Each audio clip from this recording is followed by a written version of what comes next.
ketika kita menggunakan internet, kita sedang melakukan komunikasi antara klien dan server.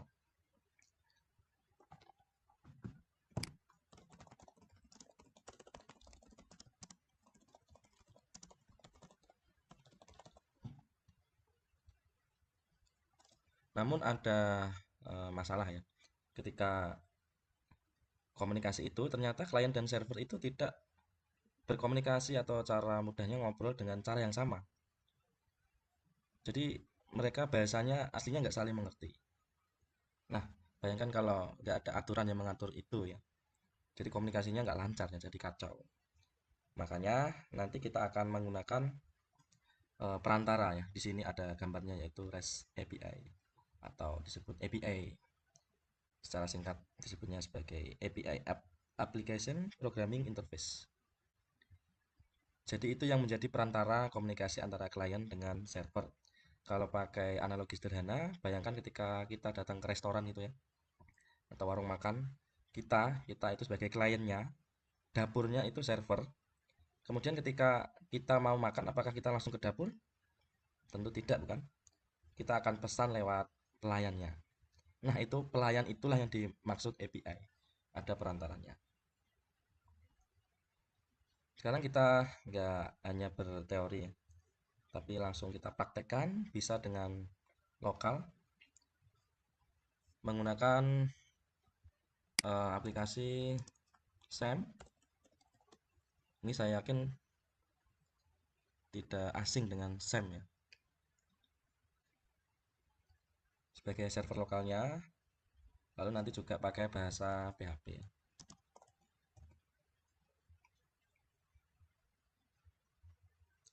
Yang pertama kita jalankan dulu SAM-nya. Ketik aja SAM lalu pilih. Lalu klik start pada Apache dan Apache aja boleh untuk praktek ini. Karena kita belum ke database ya. MySQL-nya enggak dulu enggak apa-apa. Nanti kita akan membuat server sederhana. Bagaimana klien dan server itu berkomunikasi. Kemudian setelah itu eh, ke htdocs-nya SAM ya. Kalian waktu install ditaruh di mana?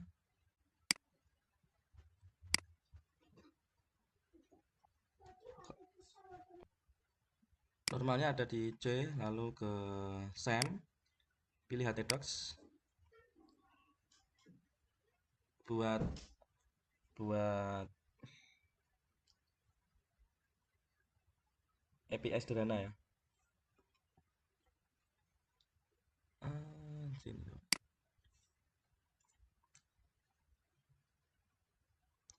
Seperti ini bentuk API-nya, ini data ya. Jadi pakai PHP, kemudian ini datanya. Kemudian setelah itu disimpan dan ditaruh di htdocs ini. Htdocs.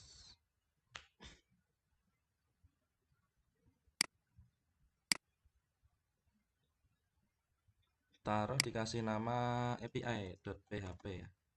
Ini pilih yang all files, lalu di save. Nah, ini muncul di sini. SAM kita coba panggil ya.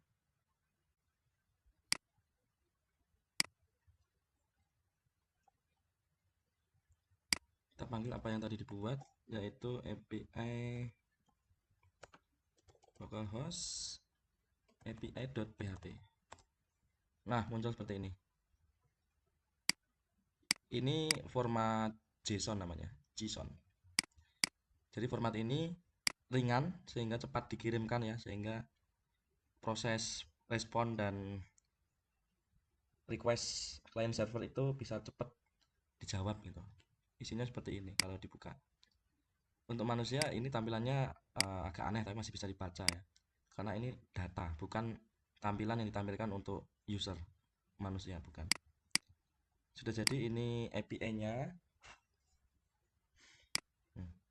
Seperti ini untuk modelnya atau arsitektur dasarnya.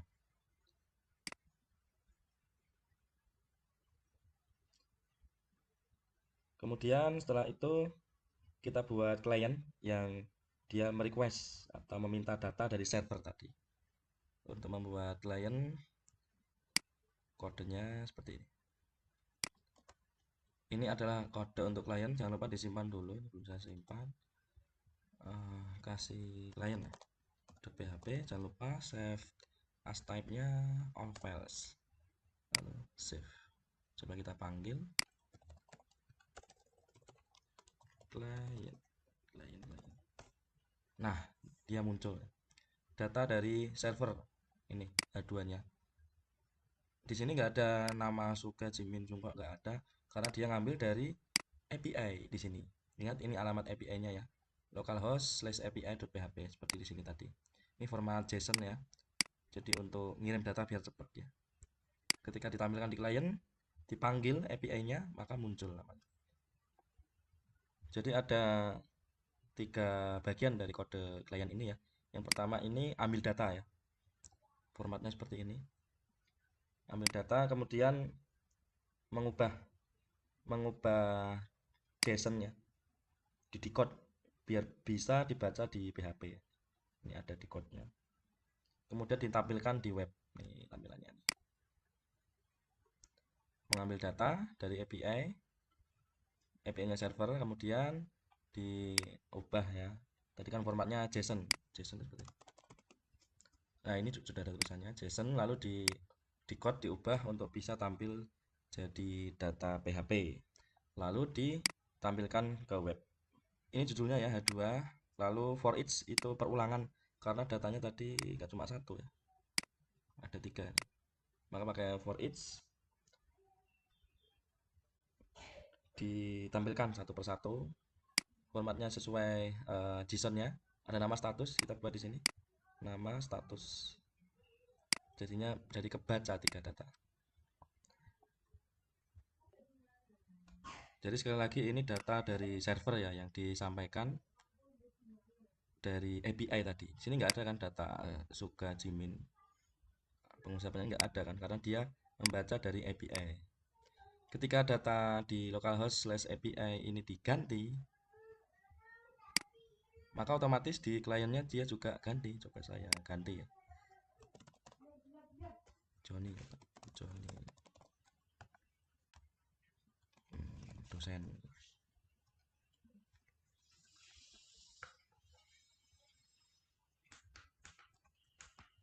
Doni. Ini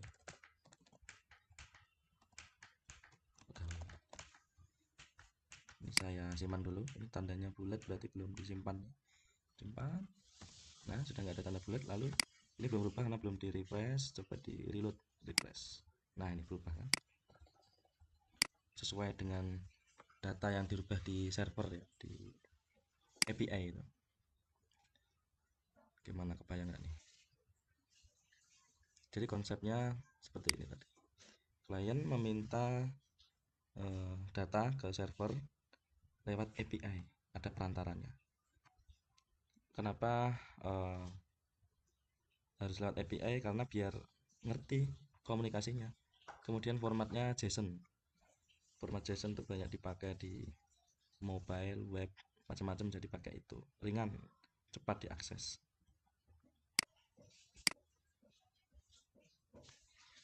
Kemudian tiap web ya nggak tiap web. Ada web yang dia API-nya terbuka, jadi datanya itu bisa diambil. Kita ambil, kita gunakan untuk kepentingan kita bisa.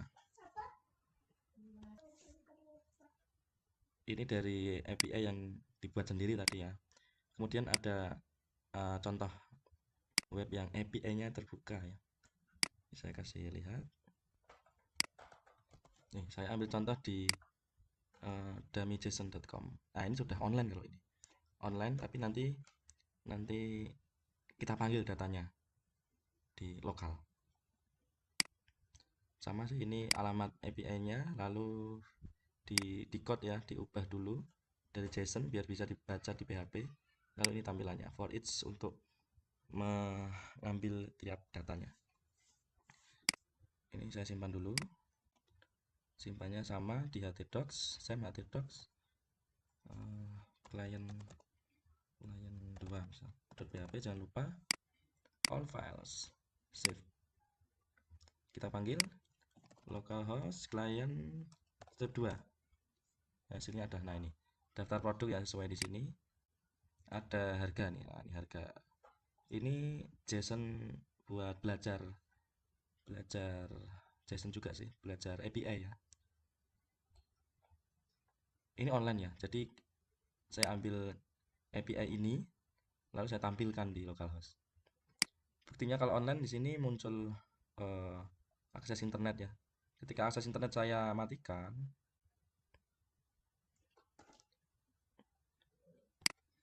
di situ nggak kelihatan ya. Coba saya akses internet.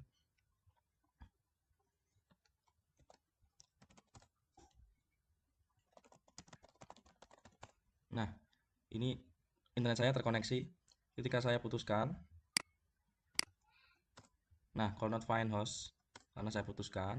Lalu saya cek di ini tadi, saya reload. Nah, maka dia error ya. Warning file get content warning. Rusak karena nggak online. Karena API-nya saya ambil online dari sini. Ketika saya nyalakan lagi internetnya, sudah connect, saya reload. Nah, muncul lagi datanya. Jadi bayangkan itu tadi model dari sistem terdistribusi dasar ya, basicnya seperti itu. Klien meminta data dari server. Di sini ada HTTP request melalui HTTP method. Kemudian server membalas atau memberi respon melalui API ya. Nah, ini JSON bentuknya. Jadi API bisa berbentuk JSON, XML, HTML, macam-macam. Yang paling mudah ini JSON, ringan, cepat diakses. Ada web yang terbuka API-nya sehingga kita bisa mengambil datanya.